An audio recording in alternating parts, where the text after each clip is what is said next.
I'm really angry and I need to get something off my chest.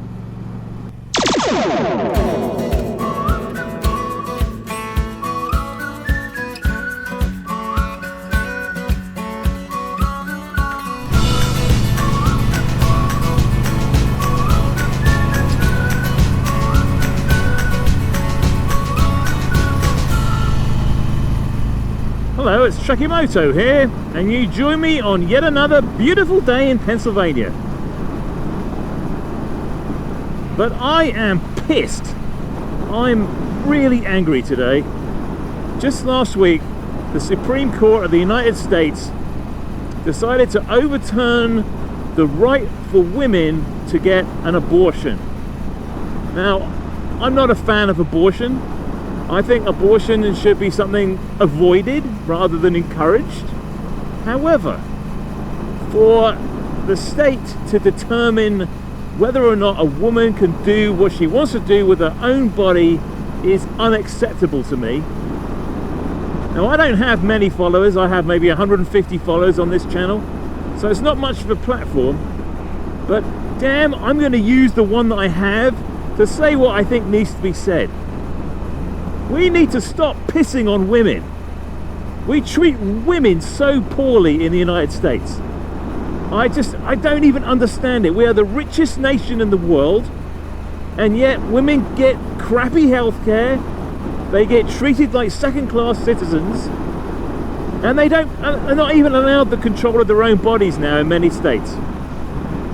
This is a religious agenda being pushed in favor of a medical one. We should never have politicians or members of the clergy standing between a woman and the right to choose, standing between a woman and the recommendations of her health professionals. We shouldn't be making it difficult for women to just be women. And it's just completely unacceptable.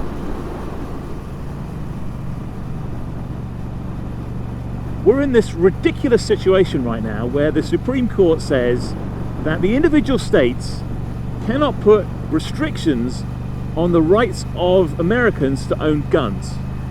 But then a few days later, it said that the federal government doesn't have the right to regulate abortion. It doesn't have the right to, make it possible for women to have an abortion.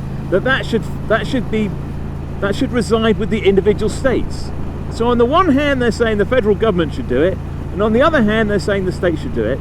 And it seems to me that they're basically writing the rules as they go along, according to their personal views, according to their religious views. And it's basically judicial activism. It's something which conservatives have complained about liberal justices doing. But of course, it's not a problem when the conservative justices do it. It's absolutely disgraceful. And we wouldn't be in this ridiculous position in the first place if the Senate was running on norms, right? If the Senate was just behaving the way the Senate is supposed to do. Because Merrick Garland, President Obama's last pick, was not able to get onto the court because of what Mitch McConnell decided. Mitch McConnell said you couldn't, appoint justices in the final year of a term, which is an absolute, completely made-up bit of bullshit. But then, of course, he did allow it for Trump. Trump was able to stuff the court with conservatives with extreme religious views that put unbelievable restrictions on women. I mean, what's next? Contraception? Same-sex marriage? What about interracial marriages? Oh no, wait, Clarence Thomas has a white wife, so that's not going to happen, is it? It's just completely unacceptable.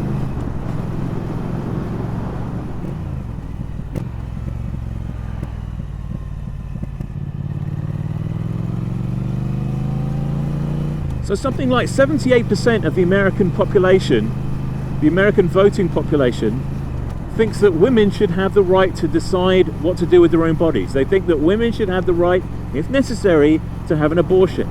And in many instances, they're because of the health of the woman. They're nothing to do with whether or not they want a child. They're to do with whether she's going to live or die.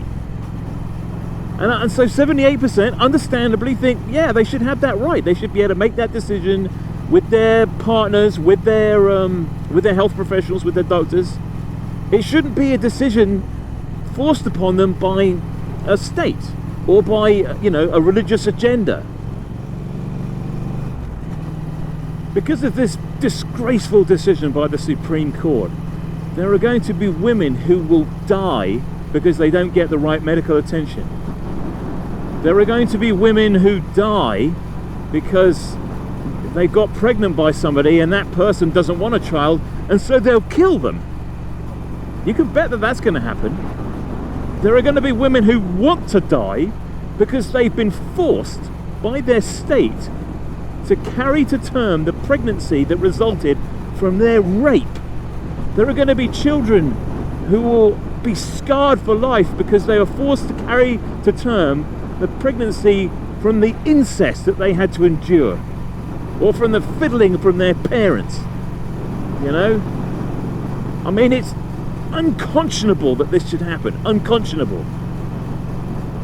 So what's the solution? Well, it's going to be unpalatable to many of the people who watch this video, but Americans are going to have to come out in vast numbers and vote for Democrats.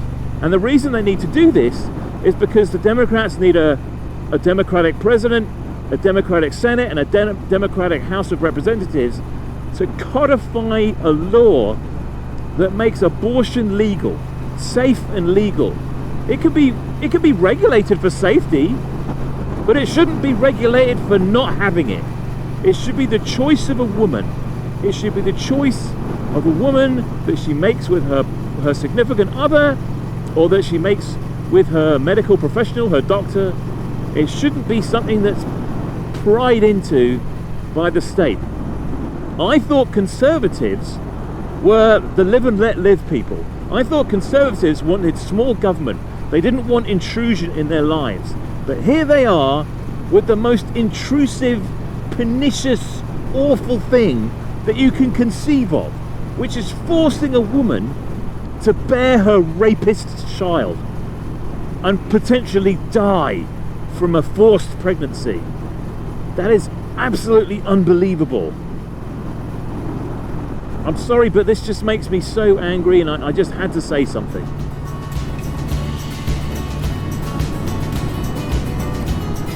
So if you've enjoyed this video and you've enjoyed what I've said and you think that I'm saying the right thing, then please give me a big thumbs up. If you think that I'm wrong and you don't like what I've said, then just go ahead and unsubscribe, because I don't want to know you. I've been TrekkieMoto, and I'll catch you in the next one.